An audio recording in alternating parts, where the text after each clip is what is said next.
Бул залдын ачылгандан тартып ийгиликтери аябай чоң болгон. Тизеден баштап упражнениялар бир четтен толугу менен аткарабыз. Баштагыла. Адам жыгылбасы ийгилик кактан келет. Адам жыгылат турат, ар кандай кыйынчылык көргөндөн кийин анан бул нерсеге жетишет. Чемпион чыгарсак үй, жай, же бир акча бербейт. Бирок сүйүнөбүз да. Себеби биз балдарга чет элдиктөрдү эмес, бизден чыккан мыкты мырзаларды, өзүбүздөн чыккан, Кыргызстандан чыккан мыкты мырзаларды биз көрсөтүшүбүз керек да. Көп улуттуу балдар машыгышат. Себеби мына ар кандай улуттун немелери бар. Биримдикте, ынтымакта баарыбыз бир семья болуп, мына ийгиликтерге жетип келатабыз. Ошо. Бардыгынын максаты бир экен. Кыргызстандын гана желегин желбиретебиз деген бир алдыга жакшы максат коюшуптур.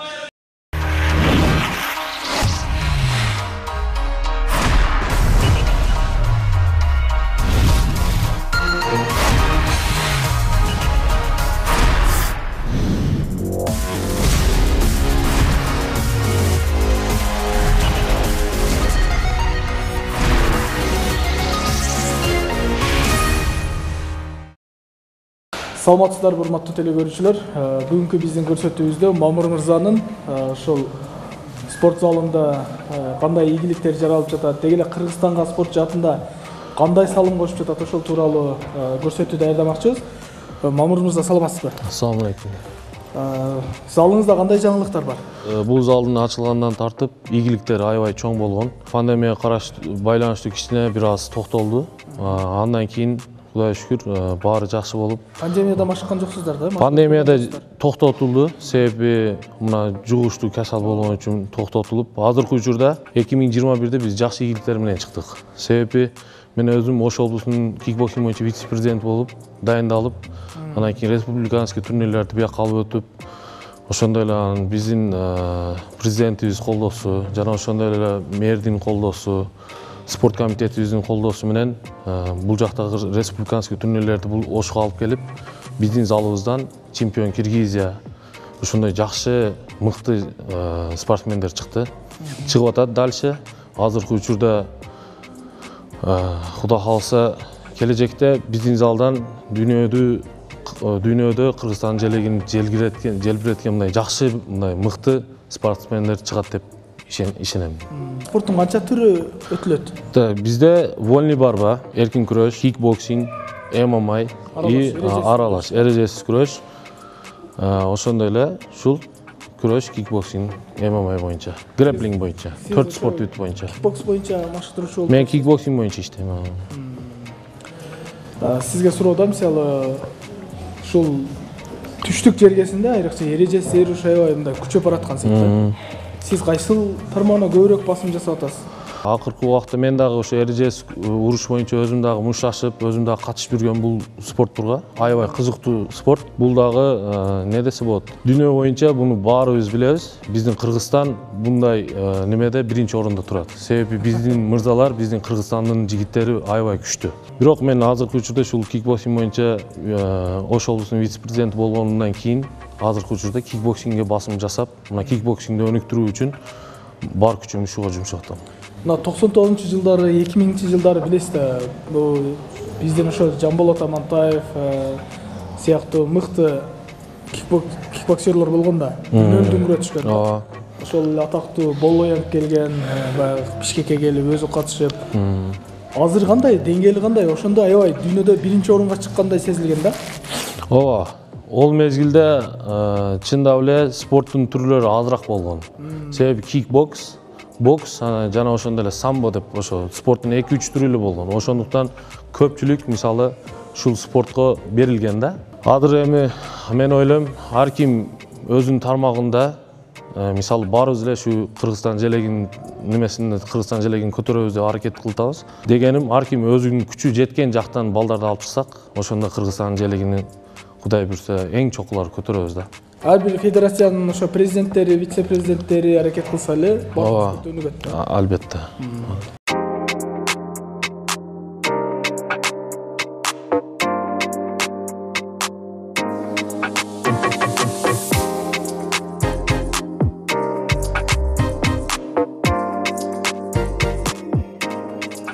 Тизеге отурдук.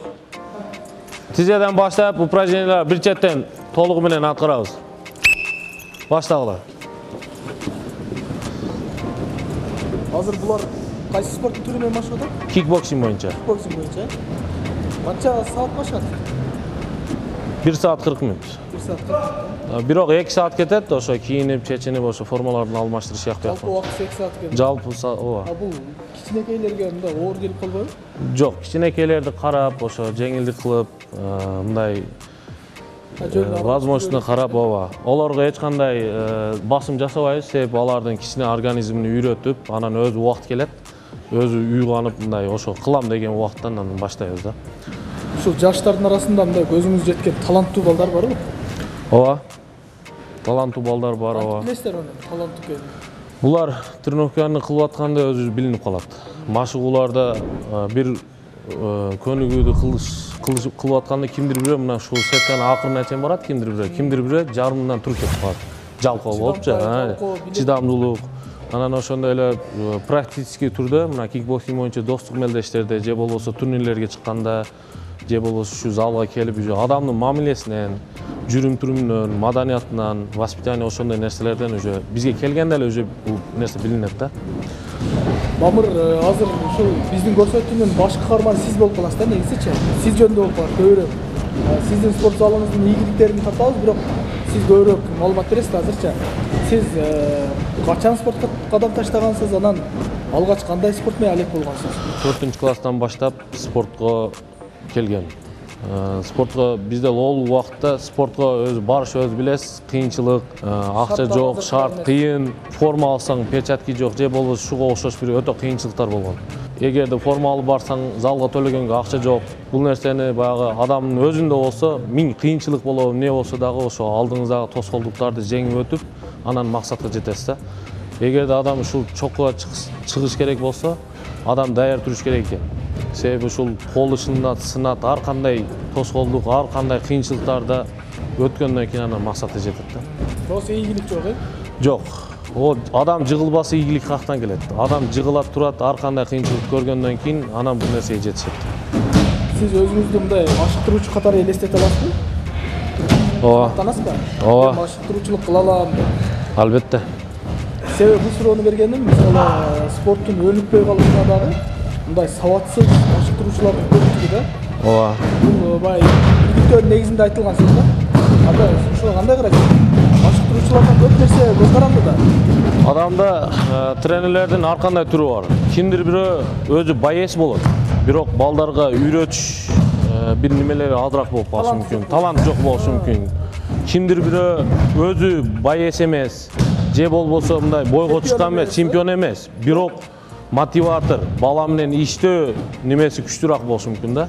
Мен ойлойм, андай мисалы мына Майк Тайсондун тренери мисалы же башка ушундай бир легендарный немелердин тренерлерин карап чыксак, алар тренерлери аябай мындай мотивационный, анан өзүнүн историясын карасаңыз, андай бир неме чыккан эмес, бирок күчтүү балдар чыгарган да.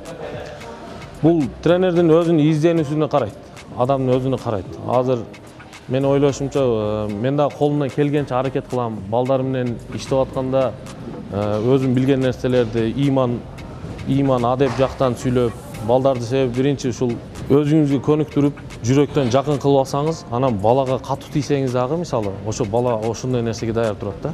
Анан тренер деген психолог болуш керек. Психолог ар жактан билиш керек.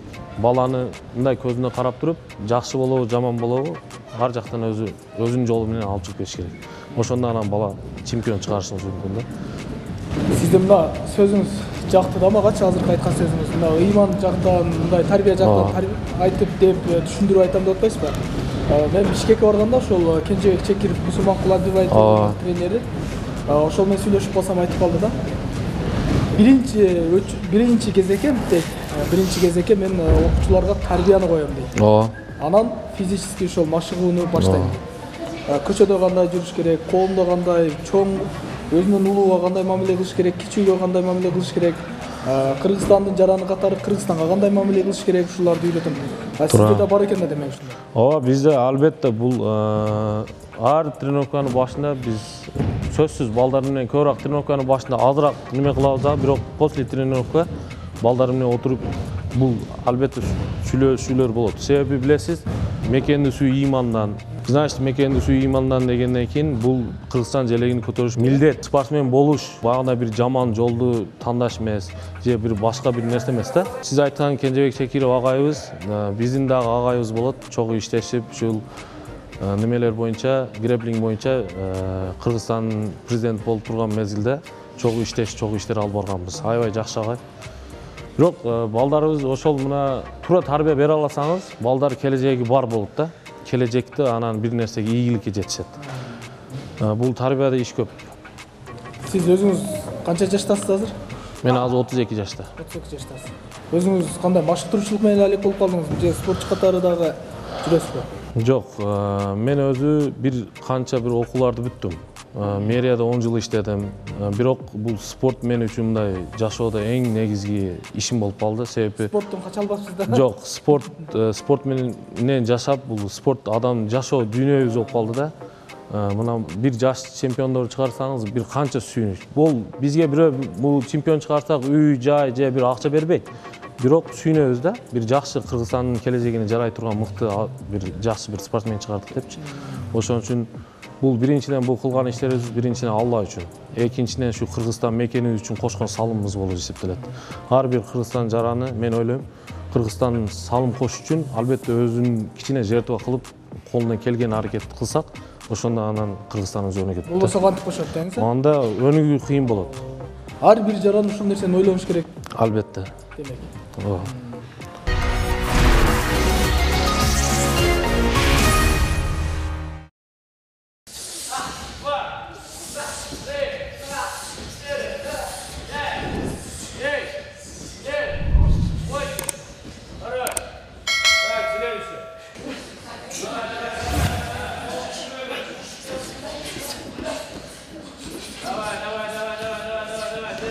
Мамыр мырза, мына спорт залыңызга келсем, мен бир нерсени байкадым да келгенден тартыпчы.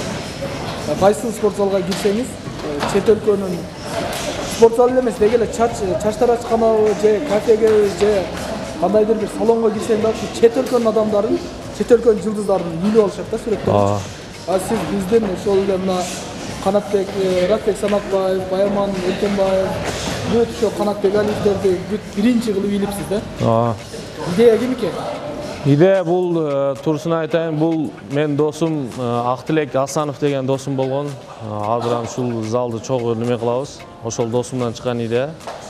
Бул нерселерди кылганыбыз себеби бул патриотизм. Адамда патриоттук немеге болгон сезим да.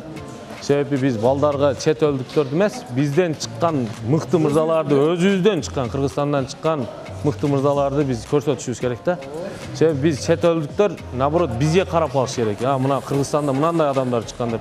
Ошон үчүн биз биринчи болуп мына өзүбүзгүлөрдү илганбыз дагы, анан четтеги башка немелерди, байестердин сүрөттөрүн илгенбиз.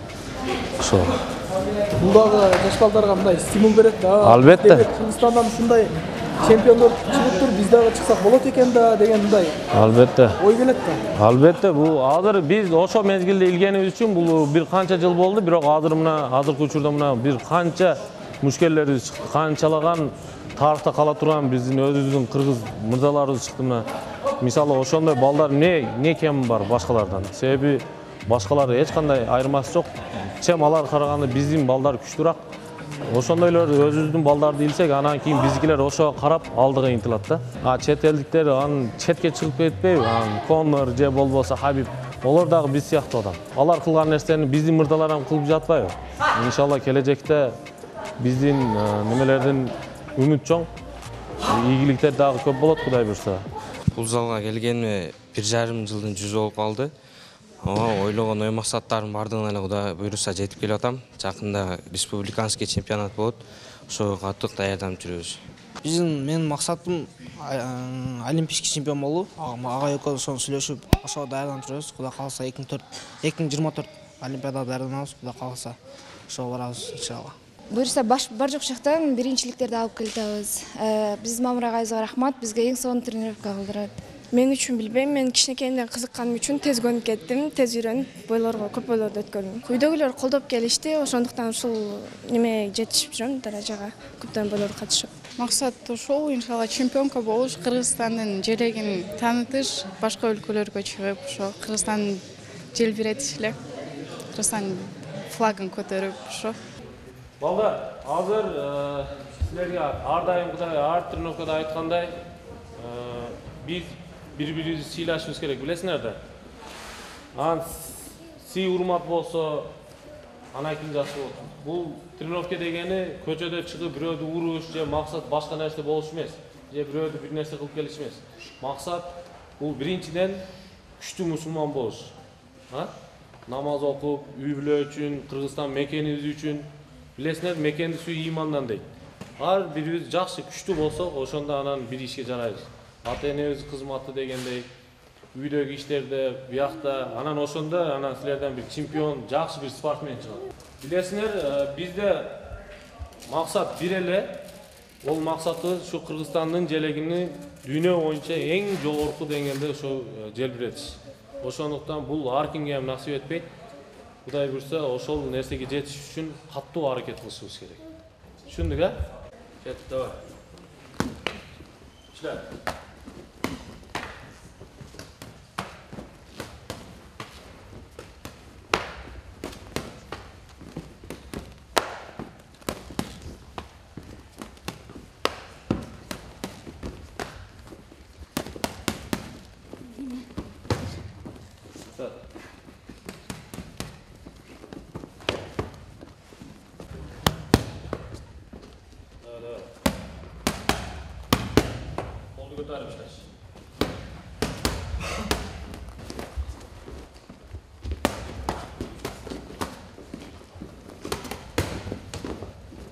Hop hop, kolu götür, çilnokta tur. İşte. Hop hop, işte. Hop hop. Buna koldu için bunday taşlarsın. Düşündün mü? Hop. Bulca balabız Hasanov Eleman dep mına bir kança жылдан beri машыгып келатат. Ошол эрежеси уруш боюнча дагы, кикбоксинг боюнча дагы, рукопашка боюнча дагы дүйнө чемпионатында экинчи место, биринчи местолорду алып, ошол Кыргызстандын желегин көтөрүп келатат. Бул бала дагы ошо чемпион жакында эле баштады, бирок бул балабыз бирок алдыда ийгиликтери бар. Бул Ильяс, бул балабыз Кыргызстанда кикбоксинг боюнча биринчи местолорду алып, международный турнирлердин ээси, бир канча ийгиликтерге жетишкен, жаш болушуна карабай. Бул балабыз дагы көп международный турнирлерде, бул мындай айтканда көп ийгиликтерге жетти. Канча бир кыйынчылыктардын жеңип өтүп, бирок булар студент бул жерде. Студент болушуна карабай, жакшы ийгиликтер жаратып келет. Бул Даниэль мектеп окуучусу. Бирок мектеп окуучусу болушуна карабай, интилиши, алдыга тартып неме болушу, аракети жакшы. Бирок международный турнирлерде, республиканский турнирлерде жакшы ийгиликтерге жеткен. Бул Актилек деген балабыз өжөр. Айтканды кыла турган, кесем дегенди кесе турган, ошондой жакшы мындай тырышкак балдардан Кудай буйрса ишеничим чоң бул балага. Өзү ийгиликтери көп, айтса бүтпөйт, бирок Кудай буйрса келечекте жакшы ийгиликтер көрсөтөт иншалла. Бул кыздарыбыз мектеп окуучулары. 8-9 класс, аты Тансулуу. Залга келгенде бир канча болду, Кыргызстандын чемпионкасы болду. Азыр жаш туруп, Кудай буйрса, мен ойлойм эртең Азия чемпионат миллерде дагы ушундай бир жакшы ийгиликтер жаратат деп ишенем. Жакшы ийгиликтер бар. Бул кызыбыз Айтурган дагы бир канча жылдан бери машыгып келет, жеңилбесте. Бул кызыбыз абдан бир башкача кыз, мактаса мактагудай. Себеби биздин Кыргызстандын желегин көп жерлерде желбиреткен кыз. Өзү студент, 2-курс. Өткөн жылы ошо 1 жыл ровно болду, бирок 1 жыл болушуна карабай, бир канча чет өлкөлөрдө, ошондой эле мына Казакстан менен болгон турнирлерибизде биздин Кыргызстандын желегинин намысын сактап, ошондой бойлордо өзүнүн немесин бийик, намысты бийик көрүп, ошондой немелер ийгиликтерге жетип келатат. Кудай буйрса, мен ишеничим чоң бул кызга, Кудай буйрса, көп нерселерге жетишебиз. Бул кызыбыз келгенине 1 ай болду, бирок 1 ай болгонуна карабай, мына азыр 2 турнир болду. 2 турнирде дагы өзүнүн бир башкачалыгын көрсөтүп, жакшы ийгиликтерге жетти. 1 ай, 2-3 жыл болгондо го? Жок, бул адам ошону билиш керек да. Bunda şunday bir дух деген, мында талант деген нерсе бар екен. Ошол мен ойлойм, мени туура таап келди окшойт. Кудай буйрса, бул аны убакыт көрсөтөт. Бул Малика. Малика бул Азия Стартта окуйт. Өзүм мектепте дагы сабак берем. Ошо мектепке барсам, ушул бир башкача бир неме менен жүргөн. Аны өзүм тартып бул жака алып келдим. Бир жолу турнирге чыкты, бирок Кудайга шүгүр ийгилиги жакшы, тырышкак, кызганчык, айтканын кыла турган кыздардан. Бирок жаш 6-класс окуучусу. Бирок алдыда мен ойлойм, убакыт буга көп ийгиликтерди берет. Бул Жайнагүл кызыбыз өзү өзгөндүк, Куршап жактан. Бирок кече биринчи бой болуп өттү. Ноокатта болуп өткөн турнир Аким кубогунда биринчи жолу бойго түштү. Бирок аябай жакшы ишеничти актады. Биринчи жолу түшүнө карабай жакшы результат көрсөттү. Кудай буйрса, ийгилик алды да. Бул кызыбыз баарынан айырмаланып, аты дагы Ализе. Ализе. Анын Ализе десек ham урушат. Багы атым туура эмес айттың деп, биздин вертолет деп коебуз. Жеңил, тез, анан многофункциональный мындай приемдору бар. Приемдору себеби айткан нерсени айткандай иштейт. Ийгиликтери көп. Келгенине мага 2 жылдан ашык болду. Бирок чет өлкөлөр, Өзбекстан, Якпак көп жерлерге барып, республика мына Киргизияларда биринчи месталарды алып, жакшы ийгиликтерге жетип турат. Бул Байел деген балабыз аябай жакшы адам. Жакшы адамдын баласы демекчи болчумун. Себеби аракети жакшы.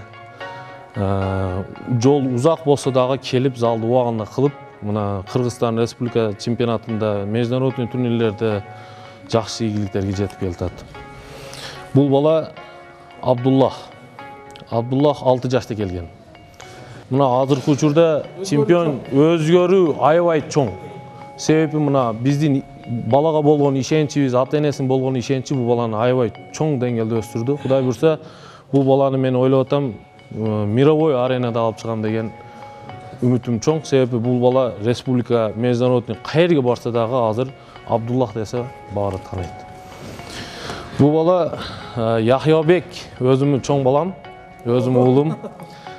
Шул акасы менен ошо биздин үйдө жүрүшүп, чоңоюшуп, азыркы учурда мына жакшы результаттарды көрсөтүп, отличник мектепте дагы, залда дагы, үйдө дагы, Кудайга шүгүр, жакшы результаттарды көрсөтүп келатат. Балаңы мактасаң мактагудай, бирок аябай азыр мастер-класс көрсөтүш берет экөө, ошондо көрөсүңөр, аябай жакшы. Бул болсо биздин залыбызда эң кичинекей Арген деген балабыз, кел, буяка чыкчы. Аябай жакшы бала. Залдын эркеси, бирок жакшы айтканын кылат, кулак салат, воспитанный, ата-энеси жакшы тарбия берген үчүн жакшы аракети жакшы. Мына балабыз баарынан айырмаланып, Элдар.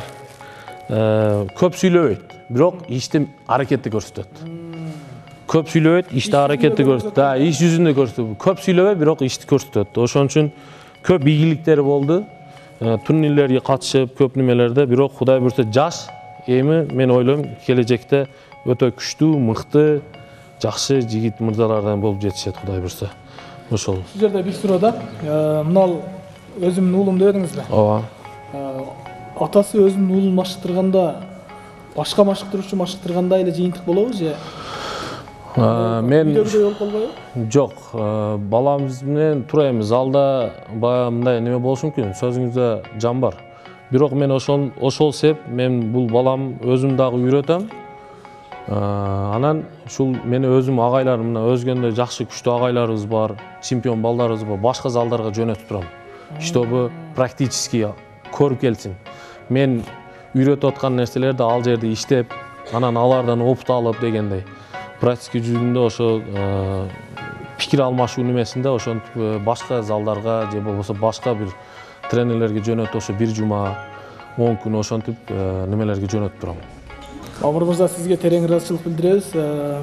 Ушунча убакыттап окуучуларыңызды чакырып, негизинен биз күбө болдук. Чынында окуучуларыңыз бардыгы бир чоң ийгиликтерди жараттыр, жаш болсо дагы. Бул бир эле группада, Ооба, бул бир эле группа, ооба. Анан бизде эң негизгиси бул залда көп улуттуу балдар машыгышат. Себеби мына ар кандай улуттун немелери бар. Биримдикте, ынтымакта баарыбыз бир семья болуп, мына ийгиликтерге жетип келатабыз. Ошондуктан мен ойлойм, бул спорт адамдын ден соолугу, ыймандуулугу ар жактан адамдын өзүн бекем кылып, ушу Кыргызстандын келечегибиз үчүн чоң салым кошулган болуп Бир эле максат. эсептелет. Максат ушу Кыргызстанга өзүбүздүн салымыбызды кошуп, желегибизди чоң немелерде көтөрүп ареналарда. Ушул. Ишиңизге ийгилик, ар дайым ушундай Кыргызстан үчүн Рахмат. кызмат кылып жүрө бериң. Мындан кийин дагы биз ойлойбуз чоң ийгиликтер жаратат деп. Иншалла.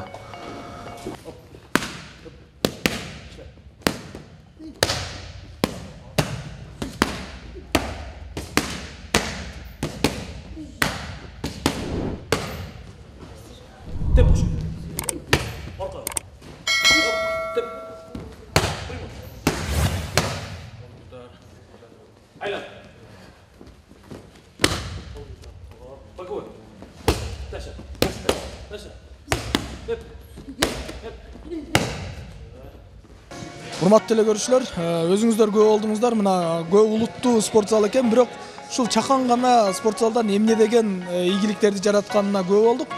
Бул жерде эң эле ошол суктандырганы ошол көп улуттуу болуп, ынтымакта бардыгынын максаты бир экен. Кыргызстандын гана желегин желбиретебиз деген бир алдыга жакшы максат коюшуптур.